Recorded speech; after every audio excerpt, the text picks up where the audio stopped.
இன்றைக்கி நம்ம பார்க்க போகிறது டிஎன்ஏ இரட்டிப்பாதல். அதாவது ஒரு டிஎன்ஏ 2 டிஎன்ஏவே மாறுது அப்படின்னா டிஎன்ஏ இரட்டிப்பாதல் அப்படின்னு சொல்கிறது. ஆக்சுவலாக இரட்டிப்பாதல் அப்படின்னா நம்ம காப்பி எடுக்கிறதுன்னு கூட சொல்லலாம். இப்போ ஜெராக்ஸ் மிஷினில் வச்சு காப்பி எடுக்கிறோம் இல்லையா, அந்த மாதிரி ஞாபகம் வச்சுக்கோங்க. இப்போ டிஎன்ஏ எதுக்காக இரட்டிப்பாகுது அப்படின்னா செல்கள்லாம் புதுசாக செல்கள்லாம் உருவாகுது இல்லையா. ஸோ உருவாகக்கூடிய செல்களுக்கு தேவையான டிஎன்ஏ கொடுக்கறதுக்காக ஒரு செல்லேருந்து 2 டிஎன்ஏ பிரிஞ்சு அடுத்தடுத்த செல்களுக்கு போகுது. ஸோ இதுக்காக தான் நம்மளுக்கு டிஎன்ஏ இரட்டிப்பாதல் அப்படிங்கிற ஒரு நிகழ்ச்சி நடக்குது.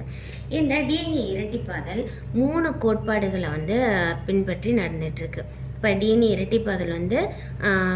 இரட்டிப்பாதல் தொடர்பாக ஒரு 3 கோட்பாடுகள் நம்மளுக்கு சொல்லியிருக்காங்க. என்னென்னா பழையன காத்தல் முறை இரட்டிப்பாதல், சிதறல் முறை இரட்டிப்பாதல், பாதி பழையன காத்தல் முறை இரட்டிப்பாதல் அப்படின்னு மொத்தம் 3 கோட்பாடுகள் இருக்குது. பழையன காத்தல் முறை இரட்டிப்பாதல் அப்படின்னா பழைய டிஎன்ஏ அப்படியே இருக்கும். இப்போ நம்ம ஜெராக்ஸ் போடுறோம் இல்லையா, ஒரு சர்டிஃபிகேட் கொடுத்தோன்னா அது அப்படியே இருக்குது. புதுசாக நம்மளுக்கு சர்டிஃபிகேட் வருதில்ல ஜெராக்ஸ் பண்ணி. ஸோ அந்த மாதிரி பழையன காத்தல்னா பழைய டிஎன்ஏ பெற்றோர் டிஎன்ஏ அப்படியே இருக்கும். ஆனால் புதுசாக டிஎன்ஏக்கள் உருவாகிட்டே இருக்கும். மூளை இரட்டை வட திருகு சுழல் வார்ப்புருவாக. இப்போ வார்ப்புரு அப்படின்னா நம்ம ஜெராக்ஸ் போடுறதுக்காக கொடுக்குறோம் இல்லையா அது. ஸோ அதை பார்த்து உருவாகுது. அப்படிங்கிறதுனால தான் டிஎன்ஏ மாதிரியே அடுத்த டிஎன்ஏவும் ஒரு பழைய டிஎன்ஏ மாதிரியே புதுசாக ஒரு டிஎன்ஏ உருவாகுது. அதனால தான் இங்கே வார்ப்புரு அப்படிங்கிற இந்த வார்த்தை கொடுத்துருக்காங்க.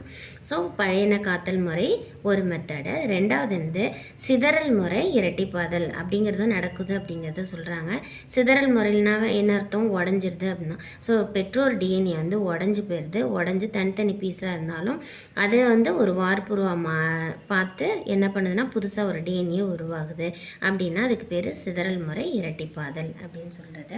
அடுத்தது பாதி பழையன காத்தல் முறை. இந்த பிக்சரில் கொடுத்துருக்கு இல்லையா, இதுதான் பாதி பழையன காத்தல் முறை இரட்டிப்பாதல். அதாவது பெற்றோர் டிஎன்ஏ அப்படியே இருக்குது. அந்த டிஎன்ஏ ஒரு குறிப்பிட்ட டைமிங்கில் என்ன ஆகுதுன்னா 2ஆக பிரியுது. 2ஆக பிரிஞ்சு பெற்றோர் டிஎன்ஏ இந்த சைடு ஒன்று இருக்குது, இந்த சைடு ஒன்று இருக்குது. புதுசாக ஒரு டிஎன்ஏ அதோட சேர்ந்து உருவாகுது. ஸோ பெற்றோர் டிஎன்ஏவும் இருக்குது, அடுத்தது புதுசாக உருவான சேஸ் டிஎன்ஏவும் இருக்குது. ஸோ ரெண்டுமே மிக்ஸ் ஆகி புதுசாக ஒரு டிஎன்ஏ உருவாகுது அப்படின்னா அதுக்கு பேர் தான் பாதி பழையன காத்தல் முறை. ஸோ ஒரு லைன் ஃபுல்லாகவே என்ன பண்ணுது, இந்த பெற்றோருடைய டிஎன்ஏ இருக்குது. அப்போ பெற்றோருடைய டிஎன்ஏ என்னவா இருக்குது, வார்ப்புருவாக செயல்படுது. ஸோ பெற்றோர் டிஎன்ஏயோட ஒரு பகுதி மட்டும் வார்ப்புருவாக செயல்பட்டு நம்மளுக்கு டிஎன்ஏ உருவாகுது அப்படின்னா அதுக்கு பேர் பாதி பழையன காத்தல் முறை இரட்டிப்பாதல். இருக்காங்கன்னா மெயினாக இவங்க 1953ஆம் ஆண்டு வாட்சன் அண்ட் கிரிக் அவங்க 2 பேர் தான் இந்த பாதி பழையன காத்தல் முறையை எக்ஸ்பிளைன் பண்ணாங்க. ஓகே, ஸோ டிஎன்ஏ இரட்டிப்பாதல் இவ்வளோ தான் முடிஞ்சிருச்சு. இதுக்கப்புறம் டிஎன்ஏ இரட்டிப்பாதலுக்கான சோதனை முறைகளை நெக்ஸ்ட் வீடியோவில் பார்ப்போம். தேங்க்யூ.